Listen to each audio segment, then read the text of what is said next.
Bonjour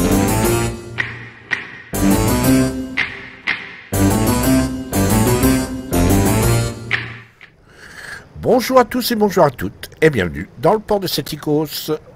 Bienvenue à bord de l'Udaloy, le destroyer torpilleur russe de rang 9, celui qui est juste après l'Udaloy. L'Ognevoy, pardon, c'est l'Udaloy. Il est juste après l'Ognevoy et juste avant le Grozovoy. L'Udaloy, qui est considéré par ceux qui le découvrent, dont je fais partie, comme un fantastique destroyer qui bien meilleur que l'Ognevoy, et pourtant l'Ognevoy est un navire qui a beaucoup de qualité. L'Udaloy d'ailleurs, d'une certaine manière, cette impression rejoint un peu IRL l'impression qu'ont eu les Russes lorsqu'ils ont sorti l'Udaloy. Il a été sorti en 1941 sous le nom de Projet 35 et il était le plus perfectionné des contre-torpilleurs que les Russes avaient pu sortir. Donc on imagine volontiers que lorsque les marins ont pris commande et ont pris possession de ce navire, ils ont dû se sentir un tout petit peu plus à l'aise. Ceci dit, en termes d'information, c'est très parcellaire, pour pas dire pratiquement nul, les informations. Bizarrement, on trouve beaucoup d'informations sur l'Udaloy 2, qui est l'actuelle frégate lance-missile des Russes, qui a été construite dans les années 80, et qui devrait être beaucoup plus secrète, quelque part. Mais celui sur la classe Udaloy de la Deuxième Guerre mondiale, on a très peu, voire pas du tout d'informations. Ça ne va pas nous empêcher de nous tourner vers une double bataille, comme on fait d'habitude. Deux batailles qui m'ont été fournies par Polon, d'ailleurs, je l'en remercie. On verra deux batailles avec deux gameplays très différents. Un Udaloy en support, on va dire, très actif, mais en même temps qui reste en support, qui reste bien au milieu de sa flotte, qui ne prend pas de risques inconsidérés. Dans l'autre, ce sera plus un Udaloy pris dans la tourmente, parce qu'il va se retrouver face à un ennemi qui est nettement plus costaud que lui. Et on va voir comment, dans ces cas-là, Polon se débrouille. Allez, c'est parti, les deux batailles vont s'enchaîner. On se verra pour le débriefing. À tout à l'heure.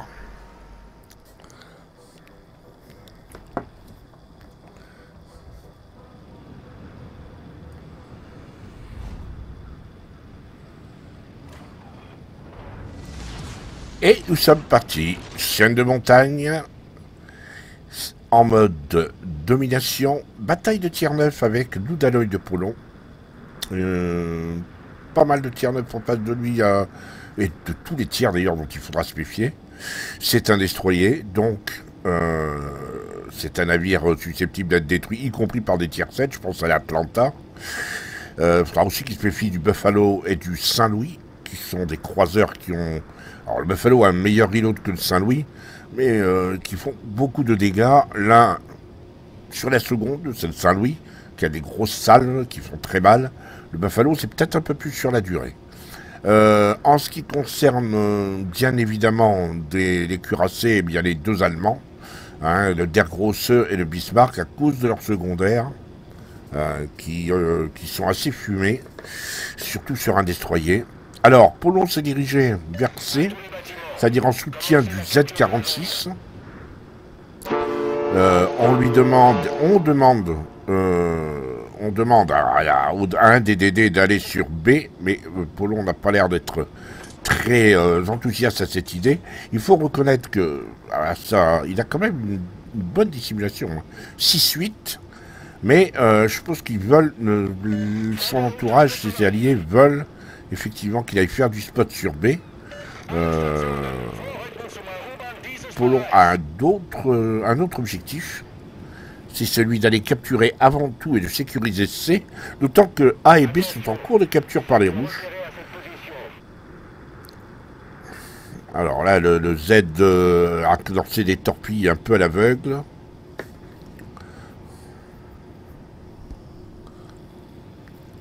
Polon a réagi Alors, on nous annonce l'arrivée d'un cyclone.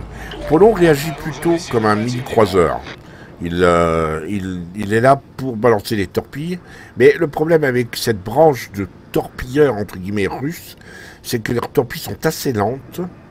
Et quand on tire à longue distance, on va dire, il y a assez peu, on a assez peu les moyens de mettre des torpilles au but. Là, les torpilles du Z sont plutôt bonnes sur le Buffalo. Est-ce qu'elles vont arriver? Au moins une. Ouais, une a touché. Bien joué, le Z. Mais le Buffalo reste bien à découvert.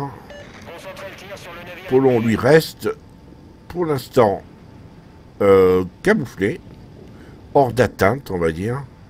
Le Buffalo ne rentre pas encore complètement dans sa zone de...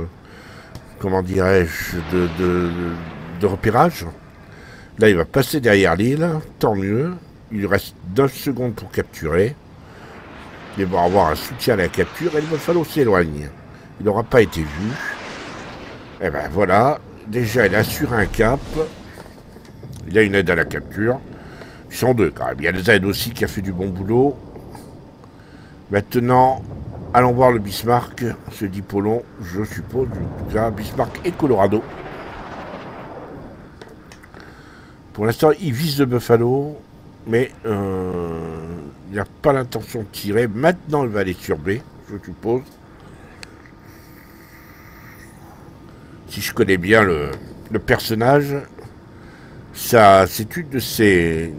Comment dirais-je, ses objectifs, un de ses objectifs régulièrement quand il joue, c'est déjà d'assurer les caps, très présent sur les caps quand il est en destroyer, vous remarquerez, et j'ai mis pas mal de batailles de Polon en destroyer pour qu'effectivement ce soit le cas.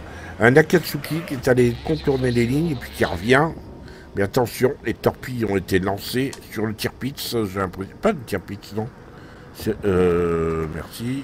Sur le, oui, sur un Tirpitz.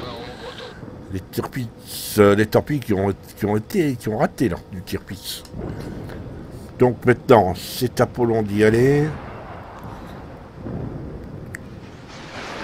Il n'utilise pas vraiment son Agnevron comme un gunner. Hein. Il n'utilise pas vraiment les canons.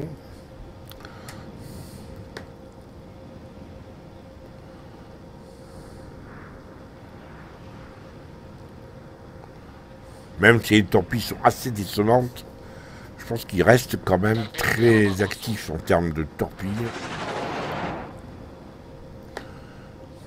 Et là, il va tenter d'enlever B aux rouges. Les rouges qui n'ont pas réussi à capturer A. Résultat, A est contesté. Et voilà, le Yugumo, c'est pas la Katsuki, voilà le Yugumo.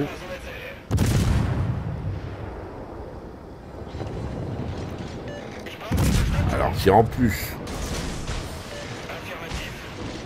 on lui donne un cap, comment dirais-je, si on lui met on le spot au Yugumo, le Polon va se faire un plaisir de...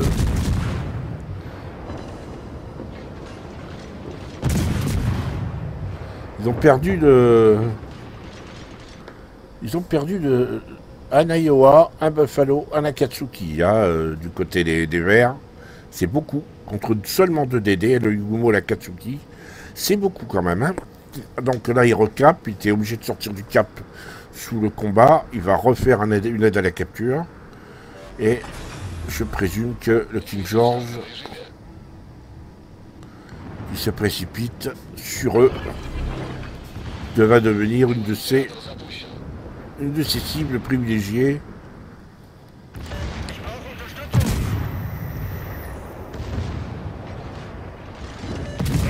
C'est précisément ce que j'aime chez les canons de Double Alloy, ils me plaisent beaucoup.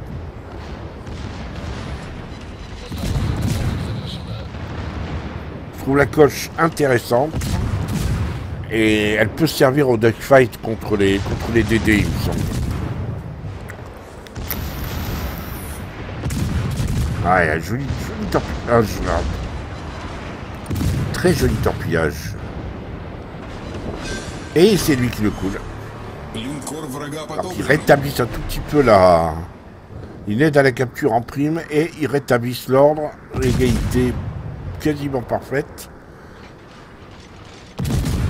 Ça y est, la portée va être réduite à 8 km, donc on va plus voir le Colorado.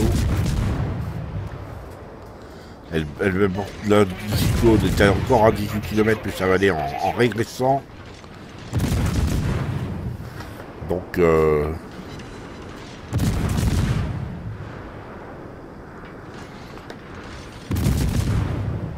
ça régresse pas tant que ça, en fait.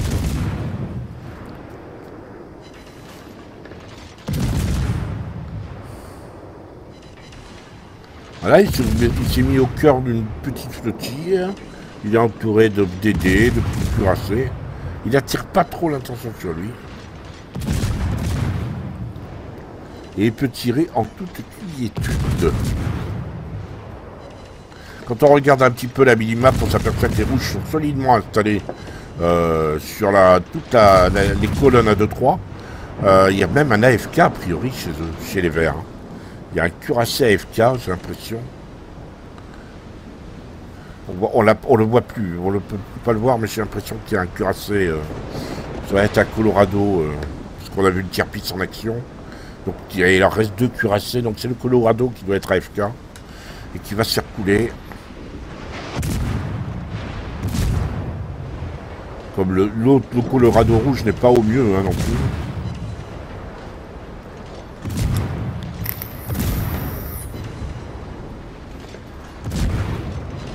Et boum, plus de Colorado. Des deux côtés d'ailleurs, les deux Colorado se sont fait sortir et tous les deux se sont fait sortir par les Z46 de chaque équipe. C'est amusant, à la seconde près. Donc maintenant qu'on a capturé B, ben, si on allait chercher... Oups, torpille. Si on allait chercher A, c'est ce que doit se dire Polon, qui a lancé les torpilles un petit peu à l'aveugle, là où d'où elles viennent en fait. Ça m'étonnerait que ce soit le Z. Ben, il n'y a plus que le Z. Hein. Il n'y a plus que le Z. Je crois pas que ce soit le Reaper. Ah, quoique. C'est Atlanta. Oh là là.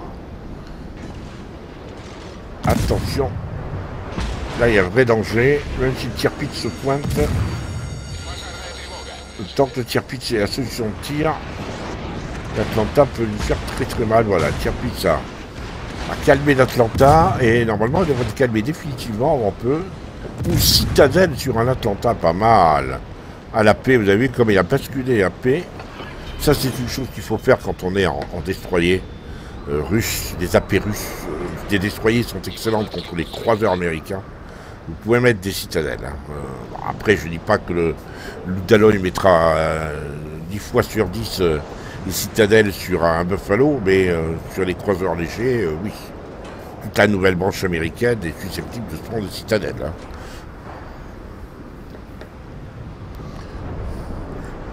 Là, il a repéré que le cuirassé pouvait passer par l'autre côté, voilà. Donc il va aller l'attendre. Il va aller même le chercher.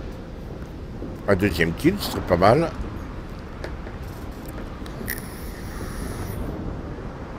Allez, je parie sur un kill, là.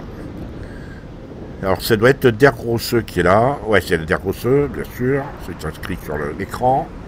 Allez, je parie pour un kill sur le Der Grosse de Polon. Et à la torpille, je vous prie. Mais pas tout de suite, parce que le Tirpitz va aller lui couper la route des torpilles. Donc il ne tire pas. Parce qu'il veut être sûr de ce que... Ça y est, là maintenant il tire, oui, parce que les tourelles du Der Grosse ne sont plus tournées dans son sens.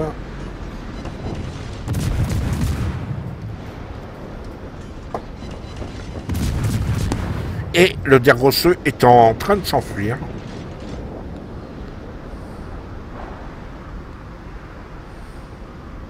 Der Grosse qui est coulé par le Neptune finalement. Il a été torpille à 6 km, le Daloy. C'est une... Je pensais que c'était plus. Ou alors il a encore que les premières torpilles. Est-ce qu'on a là... Non, on n'a pas les informations, évidemment. On n'a pas les informations. Donc, capture de base.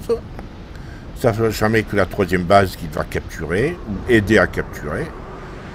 Mais il y a quelqu'un. Donc il est repéré, donc il y a un DD.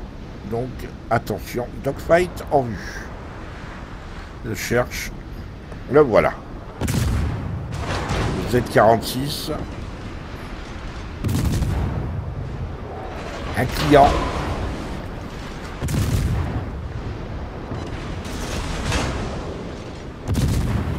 Vous avez vu la vitesse, et voilà, boum. La vitesse avec laquelle il a switché torpille, puis canon, puis retour au canon, c'est énorme parce que l'adversaire en face n'est pas, s'il n'est pas, c'est pas Wislar, il ne peut pas imaginer que Polon a tiré des torpilles. Tellement ça va vite.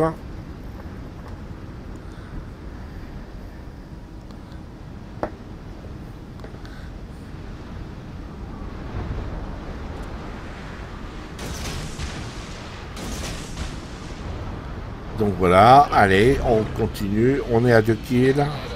Attention au croiseur, il est pas très loin. C'est un hyper. Par contre, il y a Cuirassé qui se pointe. Il a peut-être même 2 navires. Croiseur et Cuirassé. Là, il pose une smoke pour son allié, le Neptune. Et effectivement, il va y en avoir besoin parce que c'est un duo Bismarck-Saint-Louis.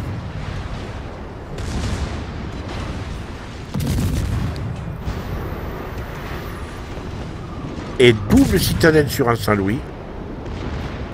Voilà à quoi sert l'Udaloy.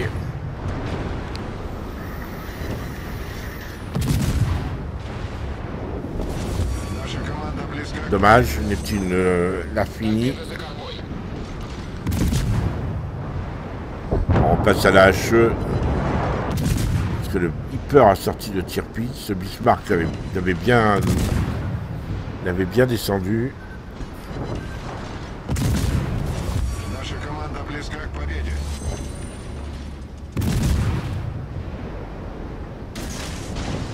Là, les torpilles sont plutôt belles sur le Bismarck.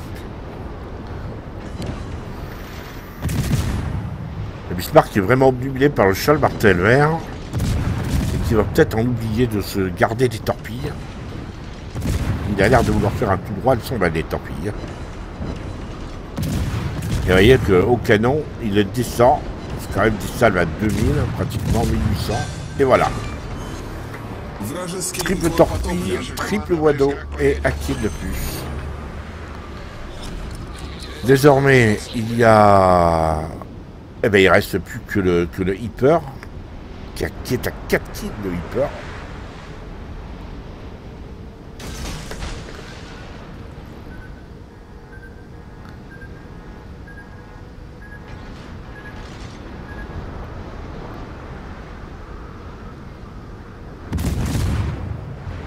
Alors, il est déjà vu, mais j'étais pas dessus, il aurait peut-être fallu que je donne la...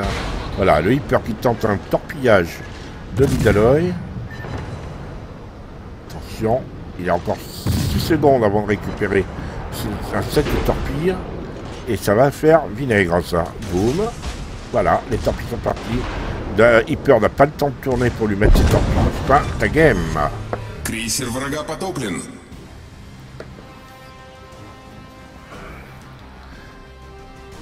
Et on regarde les écrans de la bataille.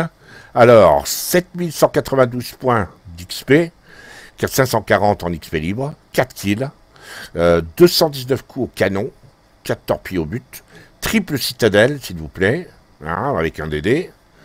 En tirant sur des tirs neufs, c'est juste énorme. Il finit premier très nettement, avec 2037 points. Très nettement, 100 points d'XP de base de plus qu'à tir-pit, ce qui est tout à fait correct pour un DD.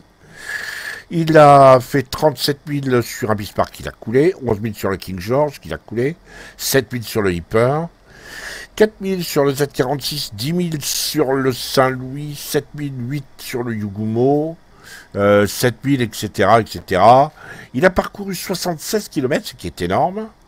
Il n'a tanké que 370 300, ce qui est beaucoup pour un DD, mais qui est peu comparé à ce qu'il tanque d'habitude. Il va prend beaucoup plus de risques. Là, il a été assez prudent, malgré tout. En termes d'obus, 342 ont été tirés en explosifs, 196, donc on va dire 2 sur 3 qui ont porté, un peu moins de 2 sur 3, pour 38 000 de dégâts. À la paix, c'est 42 obus tirés, 26 arrivés, donc 1 sur 2 quasiment, un peu moins de 1 sur 2, non, un peu plus de 1 sur 2, 13 000 de dégâts. À la torpille, c'est 29 000 de dégâts, et en incendie, c'est 11 000 de dégâts, et je rappelle qu'il n'est pas premium, et que son commandant, donc, n'a récupéré que 9 700 points d'XP. Il serait été 14 000 points s'il avait été premium. Voilà pour cette bataille.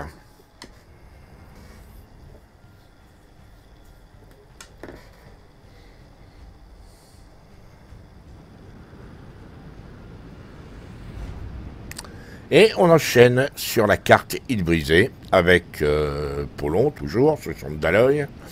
Une carte que j'ai du mal à appréhender en destroyer parce que quand on regarde un minimap, on s'aperçoit que toute la partie centrale et pratiquement jusqu'à C, la partie ouest de C, est une partie qui est faite visiblement pour les DD, ils peuvent se cacher, ils peuvent monter les embuscades. Et tout le reste est très, comment dirais-je, très à découvert. Et il est assez compliqué pour un destroyer de tirer son épingle du jeu, surtout quand on en a aussi peu. Et là, ils sont que 2. Alors ça, son avantage, hein, ils vont pas se pencher sur les pieds. Mais un gros inconvénient, c'est que, surtout s'il va dans une zone aussi découverte, ben, il va avoir du mal à... Comment dirais-je? Il va avoir du mal à se protéger, surtout si c'est le Khabarovsk qui est en face de lui. Khabarovsk qui est le tier 10 des gunboats russes, attention. Et c'est un vrai cancer, c'est un véritable croiseur en fait. Hein. C'est un croiseur parmi les destroyers. Bon. Quand on regarde la minimap, on s'aperçoit que Polon, à la différence de la partie d'avant, fait du spot pour son équipe cette fois. Là, il est parti avec toute la flotte. Il s'est mis en avant-garde de la flotte pour aller faire du spot sur C. Du spot passif, visiblement. Quoique. Oui, du spot passif. D'ailleurs, il le dit sur le chat, hein, je vais faire le spot.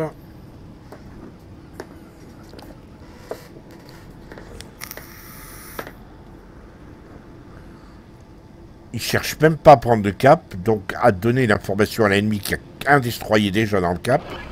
Là, il y a vraiment... Oui, voilà. Et c'est un Khabarovsk qui est là. Et là, c'est véritablement pas cool, parce que le Khabarovsk, c'est un tueur de destroyer. Hein. À tous les niveaux. Je rappelle que si vous êtes un cuirassé, même un cuirassé, et que vous affrontez, vous tombez sur un Khabarovsk, tirez-lui dessus à la paix. Pas à la hache. À la hache, vous ne ferez pratiquement pas de dégâts. À moins de lui mettre un incendie, vous ne ferez pas de dégâts. À la paix, même s'il n'a pas de citadelle, vous le ferez très mal. J'ai déjà vu des parties, et c'est assez connu, hein, pour ceux d'entre vous qui jouent depuis longtemps à ce jeu-là. On a déjà vu des streamers faire des boons avec des Yamato sur des Khabarovsk à la HE, être incapable de sortir, alors que s'il passe à la paix, ben, le Khabarovsk, il prend très cher. Et le Khabarovsk, pour reprendre le propos de certains, c'est un peu le cancer des destroyers, parce que c'est un asmateur d'incendie phénoménal. Là, il se contente de faire du spot. S'il va lancer ses torpilles sur le Bismarck, a priori, comme je rappelle aux gens que j'ai le mode Asselin, et que le... Ah non, il a lancé ses torpilles à l'aveugle, et il tente de surprendre le Khabarovsk, qui est en train de reculer.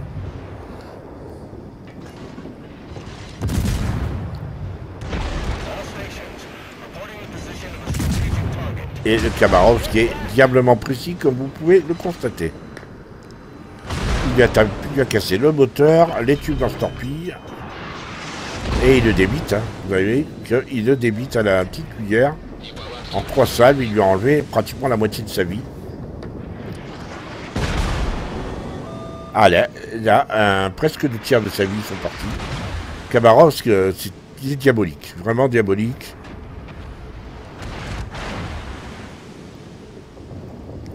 Aucune torpille à portée. Polon est assez dubitatif avec le Ludaloy. Hein. Il est capable de faire d'assez bonnes parties. Mais aussi de dire je n'arrive pas à le maîtriser, je ne sais pas comment le jouer.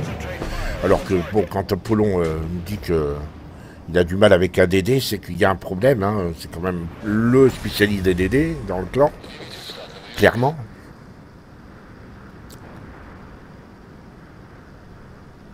Et visiblement, le Khabarovsk n'a pas envie de lâcher. Il prend très au sérieux son boulot de comment dirais-je, de capture de C. Du coup, Polon évite d'aller le chercher. Il n'a pas réussi à mettre de torpille sur le Bismarck. Il va essayer à nouveau sur le Ludaloy, mais il a 30 secondes à attendre avant que les torpilles soient rechargées sur ce tube. Encore 15 secondes. De toute façon, le Khabarovsk s'est arrêté. Il ne semble pas vouloir dépasser le... Allez, le voilà. On va essayer de lui rendre un peu la politesse, ce qu'il nous a fait, parce que les rares dégâts que Polon a pris, qui ont relevé quasiment les 2 tiers de sa vie, c'est ce satané Khabarovsk. Alors, l'Ibuki, lui, par contre, est en train, rouge, il est en train de sortir de B. Il était en train de capturer. Emporté par son élan, ou c'est une véritable erreur de sa part? Je pense que là, c'est une... Il semble s'être arrêté. Et il n'est pas dans B. Il a du mal à y rester.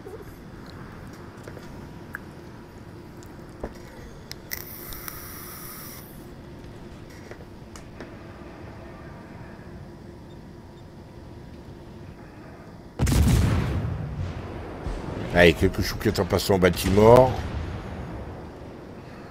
Mais, oui, il a fait qu'un coup la cible, mais c'est de l'overpen. Hein. Non, ouais, non, c'est pas... C'est les obus qui se sont écrasés, pas d'overpen.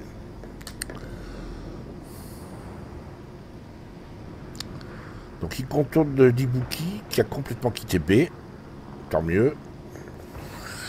Petit avantage pour les rouges, qui ont sécurisé les 2 points extérieurs. Bizarrement, le point que le Khabarovsk voulait à tout prix avoir, eh ben, il ne l'a pas sécurisé. Et l'Ibuki va le chercher, du coup. Et Polon se met sur B. Il va pouvoir capturer tranquillement.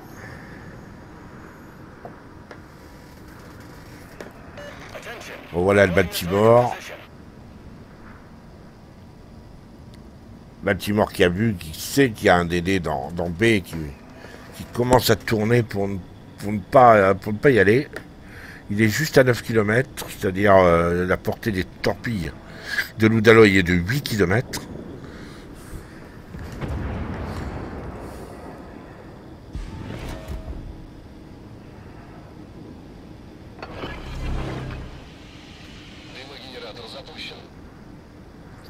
Il pose du smoke pour les bouquets, je suppose, pour lui permettre de s'installer, de se planquer. Et voilà le Tribuki qui vient chercher des captureurs de B.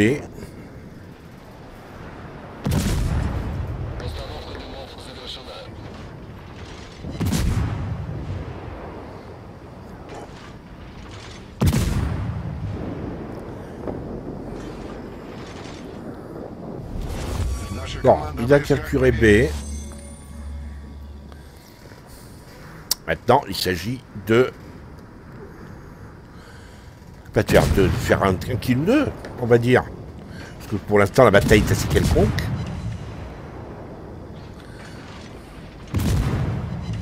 Reconnaissons-le.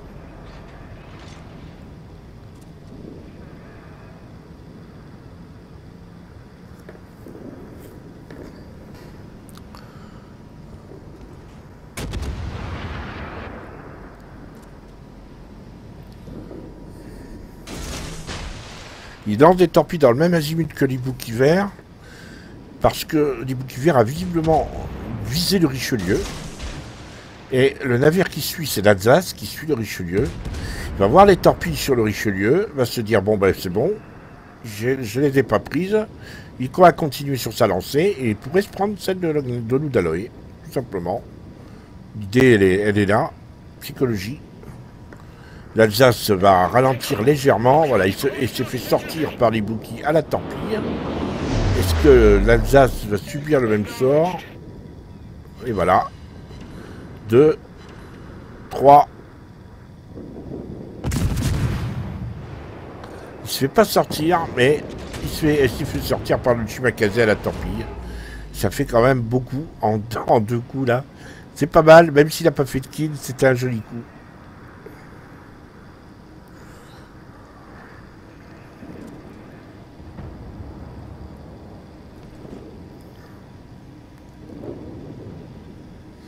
Alors maintenant, peut-être aller chercher le Montana pour contrarier la capture de A. A priori, les Verts n'ont pas grand-chose à craindre dans cette bataille.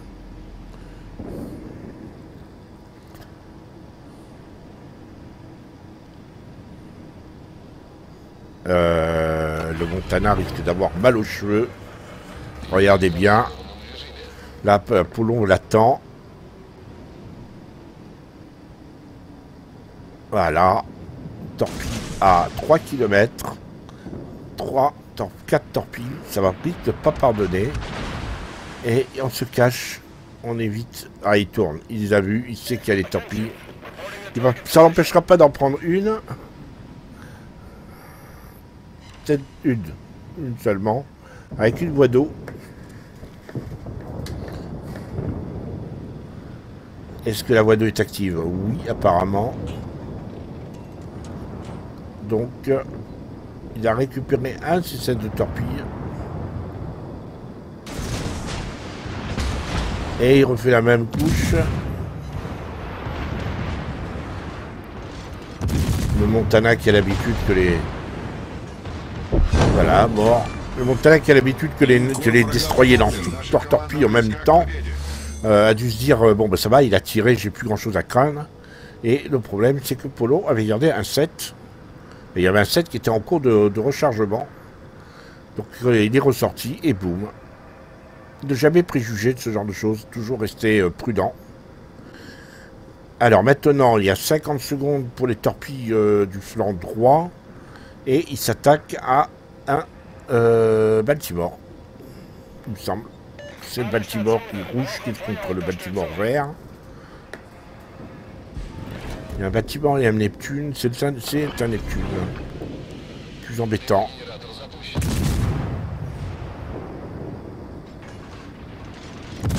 À la paix peut-être. Ah boum. Ah là voilà, ça c'est fait. Le Baltimore a calmé le Neptune. Alors maintenant, Polon, irrésistiblement attiré par les caps, va aller chercher ses... Attention tout de même, il y a encore le Khabarovsk.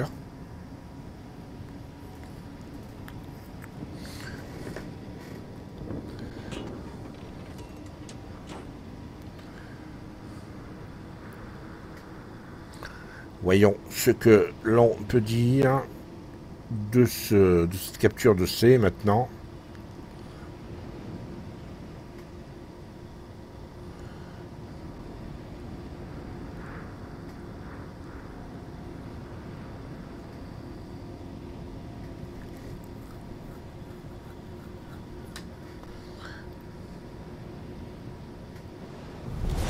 Наша команда близка к победе.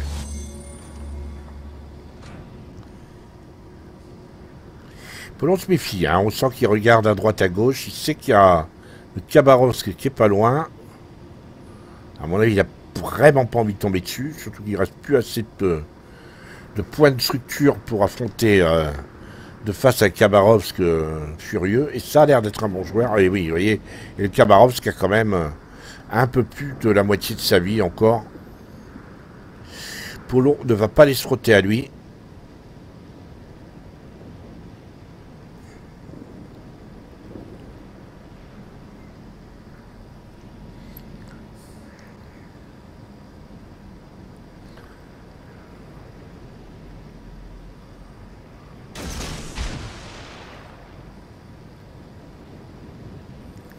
Khabarovsk est un bon joueur, il a changé son azimut, il a changé sa course. Et il a ralenti, il sait que Polon est dans le coin et qu'il a pu lancer des torpilles. Donc normalement il doit voir les premières torpilles. Est-ce qu'il va voir les secondes? Est-ce qu'il s'attend à un second jet?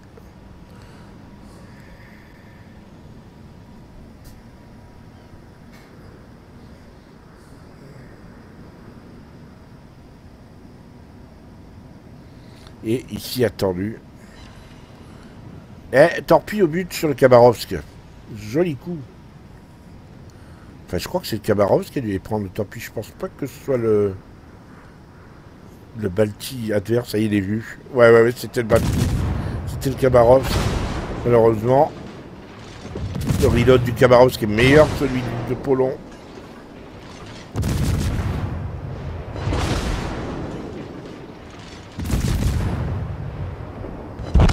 Et il s'est fait sortir. C'est dommage. Et il arrive à le sortir à l'incendie par un Senectut d'une égratignure qui est excellent et qui va consacrer la victoire. Mais il y a un joli coup, mais franchement, Khabarovsk compliqué à jouer, hein, à affronter, compliqué. Une partie à 80 000 de dégâts quasiment. C'est un joli coup. Maintenant, il n'y a plus qu'à attendre, pas longtemps en plus. Hein. Ça va être une victoire assez nette des Verts. Voilà. On passe tout de suite aux écrans de la bataille. 5528 points, 282 d'XP libre, 51 coups au but pour 79 000 de dégâts. À noter quand même 6 torpilles, 3 inondations, 2 captures, 2 aides à la capture, pardon. 2 navires détruits. Il finit que 3e malgré cette excellente partie, 1857 points. Mais on a vu là les difficultés véritablement de Ludaloy hein, quand il affronte un Khabarovsk, il a vraiment pas photo. Le pauvre Ludaloy n'a vraiment pas grand chose à dire. 38 000 sur un Montana, 16 000 sur un Khabarovsk, 22 000 sur un Alsace. Il a parcouru 65 km, vous voyez qu'il navigue beaucoup avec son Ludaloy. Il a tanké 241 600. En ce qui concerne des incendies, il y a 19 000 d'inondations, 1600 d'incendies, 47 000 de dégâts à la torpille, et 10 000 à l'explosif, puisqu'il a été qu'à l'explosif. Voilà pour cette bataille. Voilà. Retour au port, comme prévu. J'espère que ces 2 batailles vous auront été utiles pour comprendre comment jouer les contre-torpilleurs, mais principalement quand ils ont une tendance à être aussi polyvalents que le Ludaloy. J'espère que ça vous aura plu. N'hésitez pas à liker, n'hésitez pas à commenter. On se retrouve très bientôt et selon l'expression désormais consacrée, si vous le voulez bien.